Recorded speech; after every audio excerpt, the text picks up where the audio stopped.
അപ്പൊ അതിനു മുമ്പ് പ്രിയപ്പെട്ട പ്രേക്ഷകരെ നമുക്കൊരു എന്ത് മീനാ ആണോ? ചൂരാന്ന് മുഖ്യമന്ത്രി കേൾക്കണ്ട. മുഖ്യമന്ത്രി കേൾക്കാം. ഇതെത്ര വില? ഇത് പെട്ടിക്ക് 4000 രൂപ. പെട്ടിക്ക് 4000. പിടിച്ചാലോ ഒരെണ്ണം?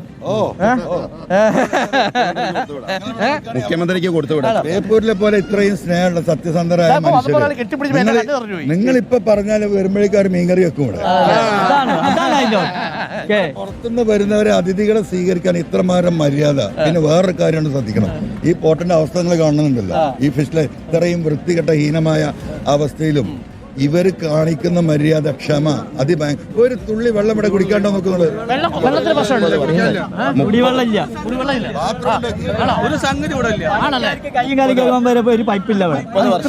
കച്ചവടം നടക്കുന്ന കോടികൾ ബിസിനസ് ചെയ്യുന്ന സ്ഥലമാണിത്. ഒന്നും ഉണ്ടാവില്ല. മന്ത്രിമാരെ സമ്മാനിച്ച നാടാണ്. 3 മന്ത്രിമാർ, ഒരു ചീഫ് വിപ്പ് 30 വർഷത്തിനടക്കം മേലെ അവരെന്നെ ഇത് കൊണ്ടുനടക്കുന്നത്. ഇതുവരെയായിട്ട് ഒരു കുടിയാവെള്ളോ അല്ലെങ്കിൽ ഒരു നല്ലൊരു ബാത്റൂമോ ഒന്നുമില്ല ഇവിടെ. കുറി മാറുമോ? മാറ്റണം, അതാണ് നമ്മളത്. 250-300 ബോട്ടുണ്ട്, ഫിഷിംഗ് ബോട്ട് ഇവിടെ. ഒരു ബോട്ടിന് 10,000-15,000 ലിറ്റർ വെള്ളം വേണം. ഇവിടെ ഇപ്പൊ ഈ മാർച്ച് ആയി കഴിഞ്ഞാൽ ഒരു തുള്ളി വെള്ളമില്ല. പുറത്തുനിന്ന് വണ്ടിയിൽ നിന്ന് കൊണ്ടുവന്ന് അടിക്കാണ്. അപ്പൊ അതിനെന്തെങ്കിലും സാർ ഒരു പരിഹാരം കണ്ടെത്തണം. തീർച്ചയായിട്ടും ലൈൻ ഇവിടെ എത്തിയിട്ടുണ്ട്. ലൈൻ ഇവിടെ എത്തിയിട്ടുണ്ട്. ഇങ്ങോട്ട് ഉള്ളോട്ട് കയറിയിട്ടില്ല. ഇത്രയും വർഷമായിട്ട് ലൈൻ അവിടം വരെ മാത്രം എത്തിയിട്ടുള്ളൂ.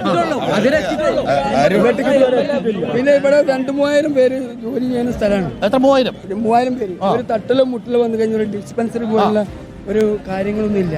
ഒരു ആൾക്ക് വലിയ തട്ടിക്കഴിഞ്ഞാൽ ഇരിക്കാനുള്ള സ്ഥലമില്ല. അയാളെ പൊന്തിച്ച് അച്ഛന് വണ്ടിയിൽ വെക്കണം.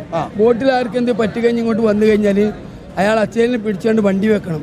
നേരെ മറിച്ച് ഇവിടെ ഇരുത്താനോ പിടിക്കാനോ സ്ഥലമില്ല. ഒരു ഡിസ്പെൻസറി പോലുള്ള ചെറിയ കാര്യങ്ങൾ 2-3 പ്രശ്നങ്ങളുണ്ട്. ഇപ്പൊ പെട്ടെന്ന് അപകടത്തിൽ പെട്ടാൽ പോലും അവർക്കുള്ള സൗകര്യം, അനിയന്ത്രിതമായ സാധനത്തിന് വില കൂടുതൽ. മത്സ്യത്തൊഴിലാളികൾക്ക് ജീവിക്കാൻ പറ്റാത്ത അവസ്ഥയാണ്. മത്സ്യത്തൊഴിലാളി ആ വൈകി കിടക്കണം. കാരണം വീട്ടിലുള്ള അമ്മമാർക്ക് അതിന്റെ വേദന അറിയുള്ളൂ. മത്സ്യത്തൊഴിലാളി മീൻ പിടിച്ചുകൊണ്ടാണ്ട് കുറഞ്ഞ പൈസ വീട്ടിൽ കൊണ്ടു കൊടുത്ത് ചെലവഴിക്കാൻ കഴിയുന്നവർക്ക് അടിസ്ഥാന പ്രശ്നങ്ങൾ അഡ്രസ് ചെയ്തില്ല എന്നുള്ളതാണ് ഇവരും പറയുന്നത്. പക്ഷേ ഏറ്റവും പ്രധാനപ്പെട്ട പ്രശ്നം കുടിവെള്ളം, അതേപോലെ ഇതിന്റെ കൂടുതൽ മെച്ചപ്പെട്ട ശുചിത്വം, മിനിമം ആവശ്യമുള്ള ഡിസ്പെൻസറി എന്തുകൊണ്ട് നടപ്പായില്ല എന്നുള്ളതാണ് പ്രധാനപ്പെട്ട ചോദ്യം. നമുക്കൊരു ഇടവേളയ്ക്ക് ശേഷം തിരിച്ചു വരാം. നമ്മൾ ബോട്ടിൽ കയറാൻ പോവാണ്.